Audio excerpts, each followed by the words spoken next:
It's Tuesday, June 9th, and there's a lot happening when it comes to the price of Bitcoin, the price of metals, and even the price of stocks. What's happening? Well, today we're going to talk about why the U.S. economy is facing a gold revaluation. So thank you for joining me. Hope you are doing well. Let's dig into today's episode. Well, as I record today's episode, the markets are red all over the screen. Bitcoin is tanking.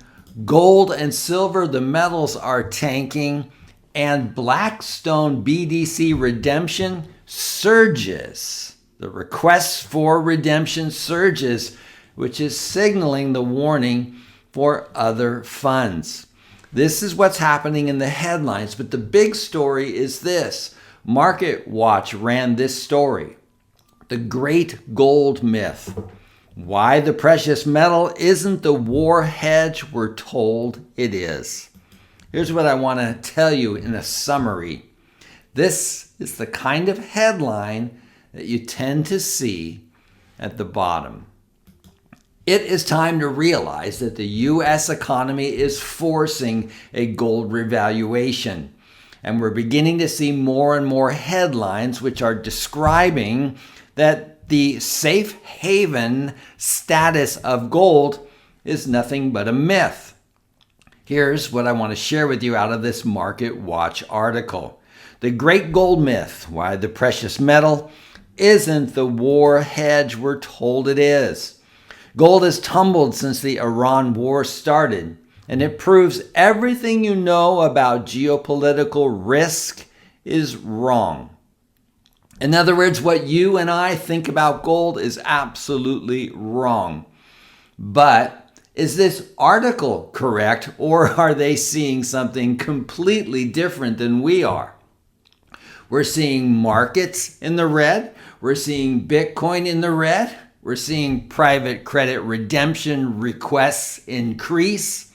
This is what we're seeing, the liquidation of good, healthy assets to deal with the assets which are no longer or are not illiquid. Here's this Market Watch article. I'll share it with you. I'll put a link in the description if you wish to read the article.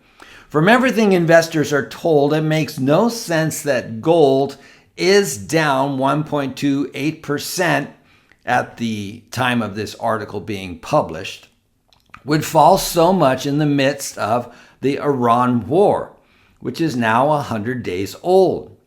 Since February 27, the day before the Iran war started, gold prices have tumbled about 18%. That's difficult to square with the widespread belief that gold is a hedge against geopolitical risk. History teaches us that gold is a safe haven to protect us from geopolitical risks. Do not forget that central banks are buying gold. And could articles like this simply be keeping the retail investor from gold, and that's exactly what the market wants, or is that exactly what central banks want? This is really the time to continue to purchase your investments in gold and silver. Articles like this are misleading, trying to convince us to stay away from the ownership of an historic, proven, tested, tried metal, which is a safe haven. Gold investors shouldn't be surprised. None of the factors that are widely assumed to be correlated with gold rests on a strong statistical foundation. Gold instead marches to its own drummer. What a statement. The author is saying you shouldn't be surprised because the factors that you've been told are a myth. Perhaps gold's decline is an exception to the historical rule. To find out, I calculated the correlation between bullion's monthly changes and that of geopolitical risk, or GPR index. This index, created by a particular group, economists at the Federal Reserve, measures adverse geopolitical events and associated risks. In other words, there's no stable relationship between geopolitical risk and gold's price.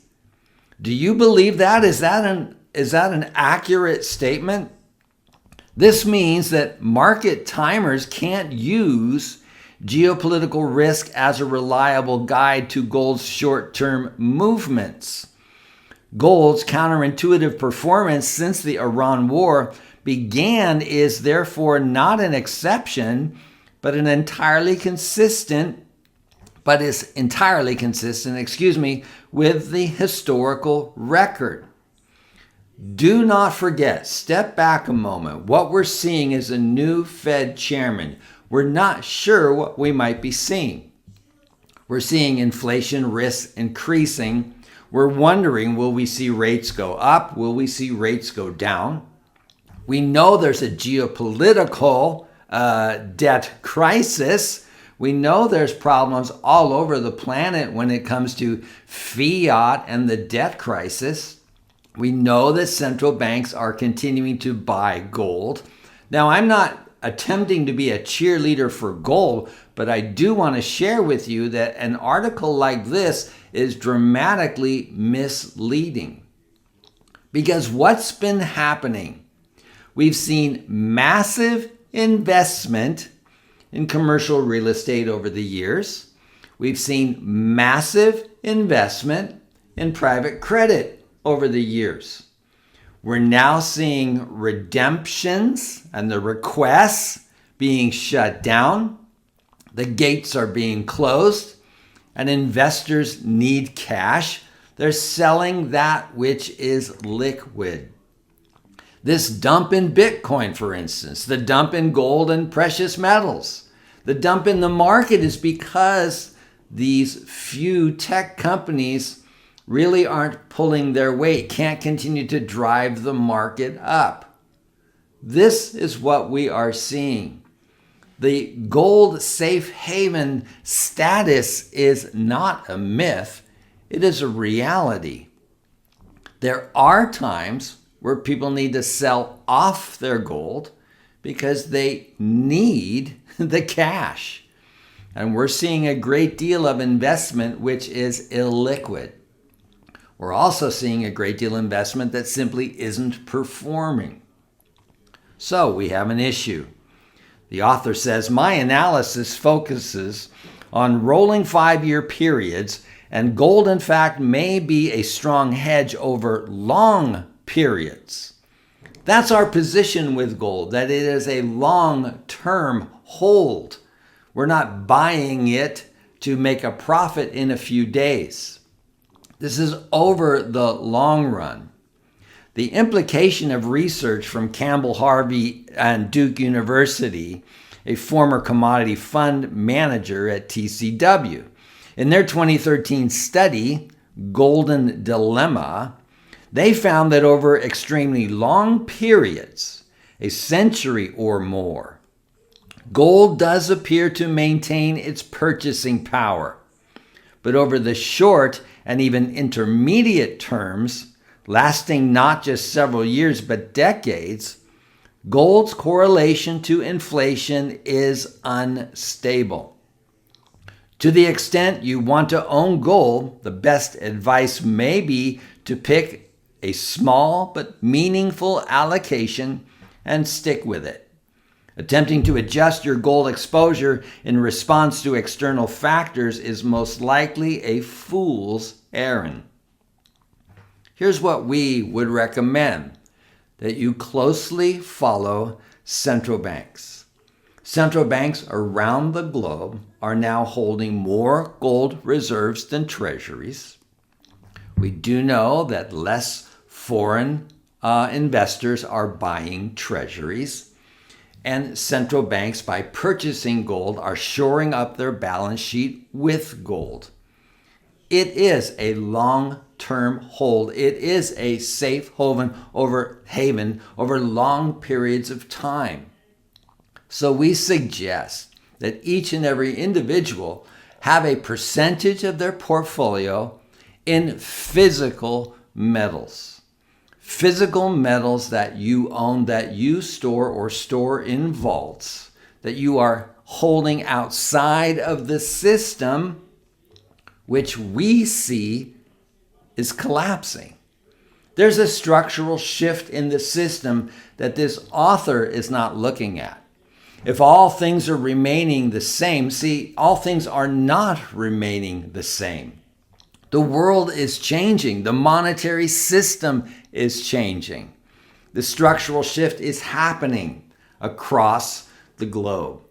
And so we hold gold, a portion of our portfolio, long-term holding to protect ourselves from dramatic loss of purchasing power. That's the strategy. So when we see articles like this and headlines like this, the great gold myth, and why gold isn't the safe haven you're told it is, that's when we can assume that this is the bottom and it's time to buy.